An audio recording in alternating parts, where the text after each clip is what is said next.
Magnus Carlsen's 3 principles for chess excellence. Today we're going to look at a game Magnus Carlsen played, and we're going to look at 3 principles that he follows as a chess player that we can adopt for ourselves to help us become stronger. In this game, he has the white pieces. His opponent is Giovanni Vescovi, a Brazilian grandmaster rated over 2,600. This game was played at Lichess in 2006. Let's jump right in. Magnus has white, plays e4. His opponent plays c5, knight f3, e6, d4, cd4, knight d4. And we have the open Sicilian on the board. Knight to c6. And in this position, white can play knight to b5 with the idea of putting some pressure on d6. After d6, play c4 and get a sort of Maroczy bind. But Magnus plays the move knight to c3 here. And there is this idea that the knight can go to b5 and again threaten that weak, sensitive d6 square. So black plays a6 to keep the knight out of b5, and here Magnus decides to take the knight on c6. Black captures towards the center, a good decision, and the idea for black is he wants to play d5 and get a strong presence in the center, particularly on the light squares. You'll notice his pawns are on light squares. The bishop goes to d3, d5, castles, knight to f6, obviously putting some pressure on the e4 pawn and really enticing it forward, which Magnus is about to do. He plays rook to e1 to support the pawn advance and places the rook opposite the king. But after bishop to e7, which helps block the pressure down the e-file, he goes ahead and plays e5, and the knight goes to d7. And here we come to the first principle of that we're going to follow from Magnus, and that is you find weaknesses in the position, the weakest point, and then you attack it with all of your might. Many of us have been victims of the attack on the f7 square early in our chess playing days. Well, as you mature, there are still weaknesses on the board. They just shift to other squares. So what is the weakest square in this position for black? Well, it's this g7 square. And Magnus immediately plays g4, hitting that square. Now, we're still in opening theory. If you know this line, this move does not come as a surprise to you, but he doesn't just do it here. He does it throughout the game. Find the weakness and attack it. That's principle number 1 to play chess excellently like Magnus. So g6 defends the pawn, but it creates these dark squared weaknesses on black's king side. Knight to a4. Yes, he could play bishop to h6 to stop black from castling, but knight to a4 is played here. And this clears the c-pawn. He needs to chip away at this nice center for black. So he clears the way for the c-pawn to advance to c4. Black plays queen to a5. That gets the queen active. He is threatening to take the rook on e1 at the moment. He knows Magnus won't allow that to happen. But he's just getting the queen active and putting some pressure on the position. Now here, Magnus plays bishop to h6. And black responds with queen to b4. Now, this forces the trade of queens. And when Magnus played bishop to h6, he knew this was going to happen. And that brings us to principle number 2 for Magnus, maybe one of the most powerful principles of his chess. He was never afraid to go into the end game. For most players, particularly club-level players, just a little bit of endgame knowledge can make a huge difference in your performance against your opponents. Most club-level players, anyway, don't know what's going on in the endgame. It doesn't take that much effort. And here we see Magnus, of course, the greatest endgame player that has ever lived. I think there's not much doubt about that.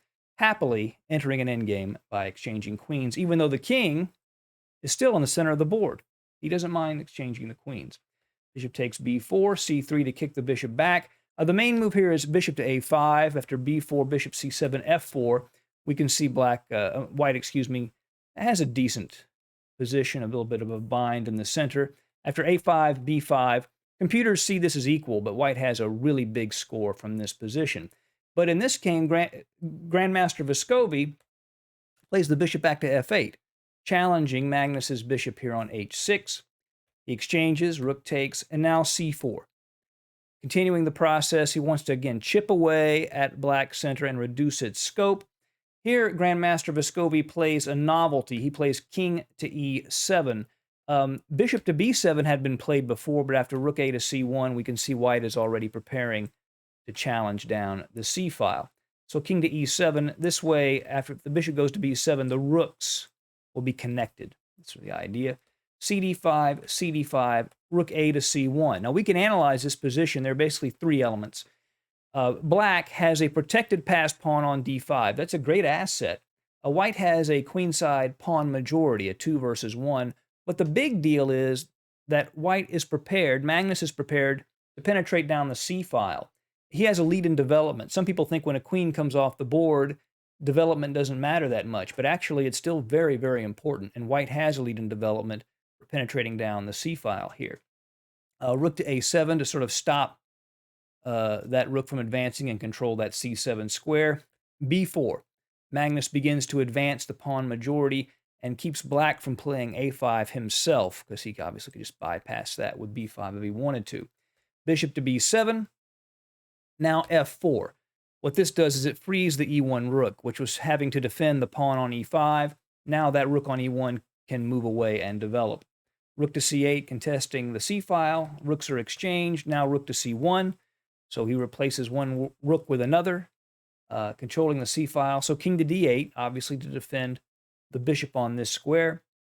King to F2. Magnus begins to centralize his king to E3, D4, help control C5. Now, Magnus said in the post-mortem that he was worried about this move F6, but after pawn takes, knight to B6, exchanging the knight for the bishop, rook to C6, and it does seem like white would have been in control in this variation.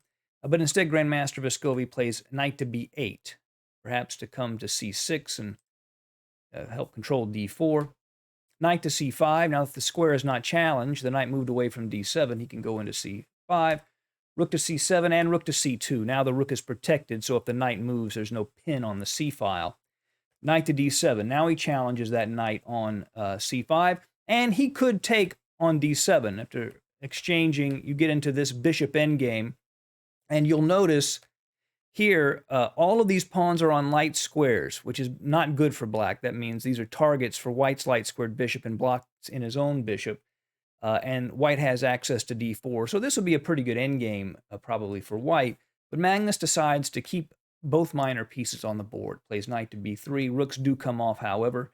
Knight to B8 and knight to D4. Obviously, this D4 square, very powerful. Keeps the knight from going to C6. Bishop to D7 to help control the C6 square. And now we come to principle number 3. In a position where you have some control over the board, as Magnus does here, you need to play on both sides of the board to create more than one target, so you can alternate back and forth and make it very hard for the opponent to defend. And here Magnus plays the move G4, beginning the process. He already has an advantage on the queen side with this 2-to-1 pawn majority. Now he wants to create a weakness on the king side to break through. H6 to help control the G5 square. What he would like to do is place a pawn on H6 and then maybe sacrifice and let that pawn run through. So H6 helps control that G5 square. King to E3, king to C7, A4, continuing to push the majority, king to B6. Now A5, check. The king obviously can't go into B5 because the knight controls it. And so after the king moves, these two pawns, along with the control of this square on B5, really pins down black's pieces, makes it very hard for them to move at all. Bishop to D3, adding another attacker to A6. Bishop to A4. Looks like he's probably just keeping his bishop on this diagonal. Bishop to E2, knight to D7, and H4, continuing to threaten to create a second target on the king side. F5, G5, or H5 could be played depending on the situation. The knight goes back to B8, which means the pressure on the E5 pawn is relieved, and that allows Magnus to play the move he really wants to play, F5. Now the creation of a second weakness on the king side is completely unavoidable. GF5, GF5. We see these pawns are quite weak. You don't want to take on F5. And look at black's pawns here. Obviously, they're just all sick, and they're going to be captured. So you can't do that. The bishop comes back to D7 to help defend D6, which was threatened by the pawn and this knight on D4. But then bishop to H5. And believe it or not, that's simply, even in an endgame, black resigned, as he is completely lost. If in this position, if he plays EF5, then just bishop takes F7. Every pawn is weak. The pawn can march to E6, E7, and E8, and queen. And if the bishop goes to E8 to try and defend F7, then pawn takes pawn, and there's a pin on this F7 pawn. He can't recapture because he would lose the bishop. So 3 principles from Magnus.